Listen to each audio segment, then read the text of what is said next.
When Walt Disney first decided to create a full-length movie version of Snow White and the Seven Dwarfs, he was derided from all sides. His staff, investors, and even his own wife told him that no one would want to sit through an extended movie-length cartoon, that this was a foolish endeavor and would ruin him. Disney persevered because he had a vision. He struggled to borrow the $1.5 million he needed to make the movie, but when it premiered on February 21st, 1937, it was an instant hit. The film even grossed over $8 million, which was impressive for a country and populace still reeling from the Great Depression. Disney also won an honorary Academy Award for his achievement, and even as recent as 2008, the American Film Institute lists Snow White and the Seven Dwarfs as the #1 animated movie of all time. Interesting story, but what does it mean and why does it matter in regards to instructional technology? Well, instead of focusing on what was and had always been, Disney followed physicist William Pollard's advice. And William Pollard said, "Without change, there is no innovation, creativity, or incentive for improvement. Those who initiate change will have a better opportunity to manage the change that is inevitable. As instructional technologists, we must be willing to look at what has existed before and then adapt, utilize, and create what is to come in the future. It is not enough to just know the technology, but how to employ its use in inventive and inspired methods." Welcome to Group 2's webinar series about creativity and innovation. We have decided to split our topic into smaller webinars and will be exploring each subsection's background, importance, and benefit for the purposes of being creative and innovative. So we will start episode 1 by looking and examining apps. Now, we all use apps. They're on our phones, our iPads, our tablets, our Kindles. But let's talk a little bit about apps, how they started, and of course, how we can use them in creative and innovative ways in the classroom or in the boardroom. In 1983, at an Aspen, Colorado conference, Steve Jobs discussed the future of distribution of software applications. Over 30 years later, Jobs' prediction has come true in the form of apps. In 2007, developers started creating mobile applications to coincide with the release of their newly invented, never-before-seen iPhone. By July 2008, with the release of the iPhone, the App Store is launched, with 552 apps available for download. Not to be outdone, however, in October of 2008, Google creates its own Android market for app downloads and becomes Apple's greatest rival. In January 2011, the word app is voted as 2010's Word of the Year. By July 2013, the Android App Store has changed its name to the Google Play Store and has surpassed more than 50 billion downloads. By October 2013, Apple's App Store on iTunes has reached 1 million developed apps. An amazing growth from 552 originally developed apps to about 1 million. And that number is just expected to grow. Research from Nielsen Data Corporation indicates that Android and iPhone users 18 and over spend 65% more time each month using apps than they did just 2 years ago. The monitoring of app downloads reveals that 20.3% of apps downloaded are games, while the second most downloaded apps are education-based at 10.36%. So what does this mean for us as instructional technologists? Well, what we can definitely see is that, of course, people are using apps for entertainment. But what's very interesting is that not only are people using these apps for entertainment, but they're also using it to get educated on their own, to get information, to learn, to acquire knowledge just on their own. So what are the benefits of apps? Well, apps are able to take full-sized web programs which require internet access and shrink them into compartmentalized programs that are not internet dependent. Apps are portable. People can use them at home, on the bus, waiting in line for lunch, anywhere. So long mobile websites.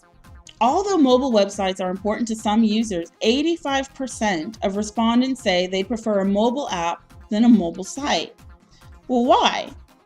Well, the largest number of respondents, 55%, say it's all about convenience. Another 48% of users say it's faster to find information in an app than on a mobile site. Think about it. Apps are specific. They are designed to have a purpose or a function for that particular company or for a particular skill for a person to use. So rather than having to point and click on a website to look for the information that I need, I can download a specific app and immediately have in my hand, no matter where I'm at, the information that I want. They are able to be accessed via the internet or through a provider's tablet/phone satellite network. So rather than having to find a Wi-Fi signal, I can download an app anywhere that my phone has a signal. Most importantly, rather than using a full computer with a keyboard and mouse, the technology for an app can fit into the palm of a person's hands on tablets or smartphones. So no longer is a person shackled to a desk. They can take the information they need, whether it be a Word document or an Excel spreadsheet that needs to be turned in by 4 o'clock for a board meeting, or tutoring flashcards before a vocabulary quiz. Any of this information can be accessed anywhere at any time in the palm of a person's hand. Another benefit of apps is, of course, the amount of times that people are willing to use them. According to the Internet Advertising Bureau, Britons are looking at their mobile devices an average of 34 times a day. So that means that people are already looking at their phones. This is not the kind of technology that has to be forced upon people. People want to use and look at their phones or tablets.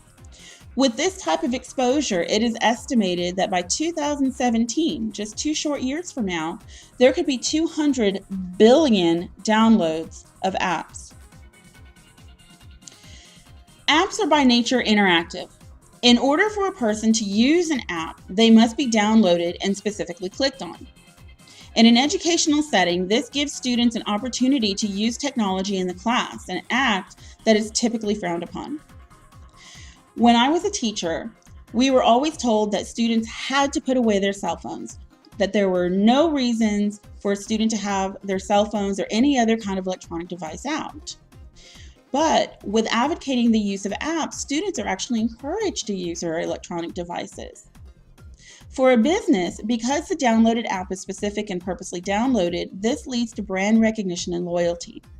Learning and/or business transactions are capable of being customized and designed for a specific purpose, function, or service. There are a variety of apps depending on what a learner wants to accomplish and how difficult a teacher wants to make a lesson.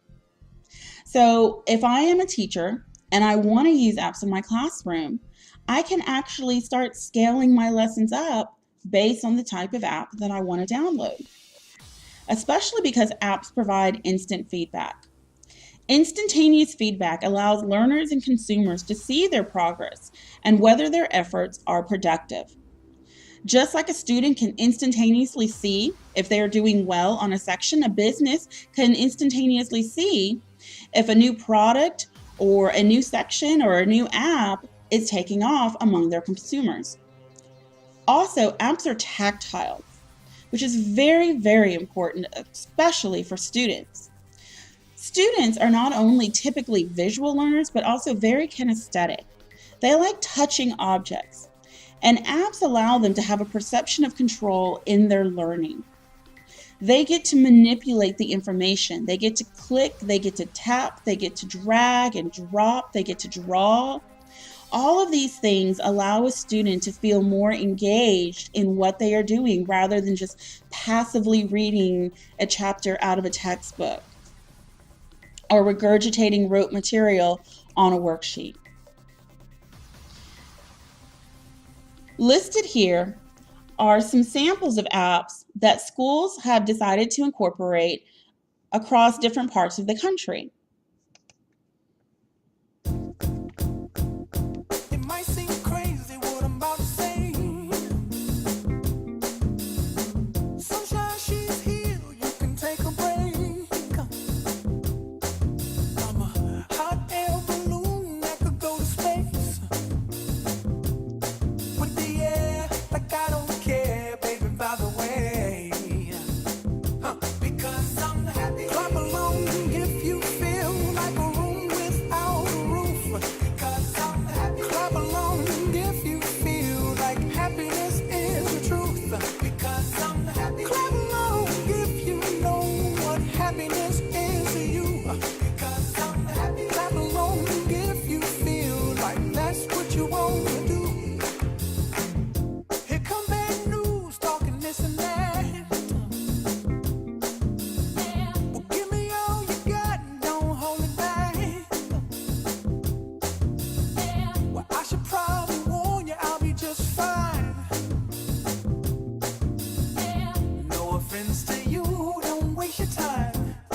Here's why. Because I'm happy. Clap along if you feel like a room without a roof. Because I'm happy. Clap along if you feel like happiness is the truth. Because I'm happy. Clap along if you know what happiness is to you. Because I'm happy. Clap along if you feel like that's what you want to do. Bring me down, can't none bring me down. Your love is too high. Bring me down, can't none bring me down. I said, bring me down, can't none bring me down. Your love is too high. Bring me down, can't none bring me down. I said, clap along if you feel like a room without a roof. Clap along if you feel like happiness is the truth. Clap along if you know what happiness is to you. Clap along if you feel like that's what you want to do. Clap along if you feel like a room without a roof. Clap along if you feel like happiness is the truth. Clap along if you know what happiness is to you. Clap along if you feel like that's what you want to do.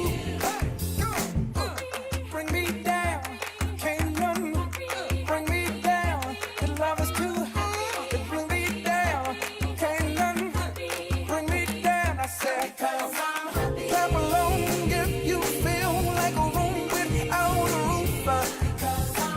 Clap along if you feel like happiness is the truth. Clap along if you know what happiness is to you. One of the things that I definitely want to point out about several of the apps that were shown on this video were the verbs that were used to describe the apps being used in the classroom. Verbs such as build, create, insert, research, produce, connect. All of these verbs are dealing with interactive learning, getting the student involved in producing and creating something. Again, rather than passive learning, the students are actually constructionists. They are building products that reflect what it is that they are learning and then applying it in the classroom. Not to be completely one-dimensional, however, we also have apps that are very useful for businesses. When you have a great idea and need to work with others to bring it to life, how do you do it? Sometimes it's tough because the people you work with are in different places, with different schedules, using different devices. Google Apps lets you bring ideas to life with others. Here's how. Start with email that offers more. Gmail does more than send and receive emails. It connects people and lets you chat instantly. while viewing a snapshot of your team's relevant activities and access to everything they've shared with you. With Google Docs, there's only one version for everyone to work on. Share easily with the right people without email attachments or compatibility hassles. And work together on the same docs at the same time, in a way that simply makes sense. Edit and interact easily with integrated social commenting.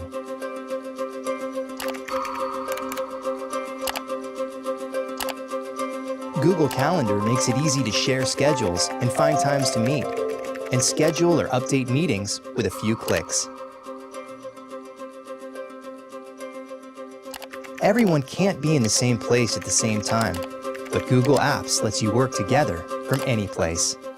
With multi-way video chat, you'll feel like you're all in the same room.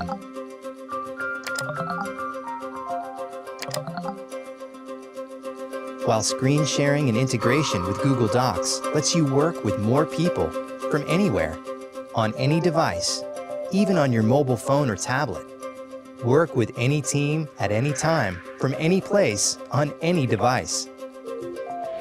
Google Apps. Work in the future, today. To learn more, go to google.com/apps.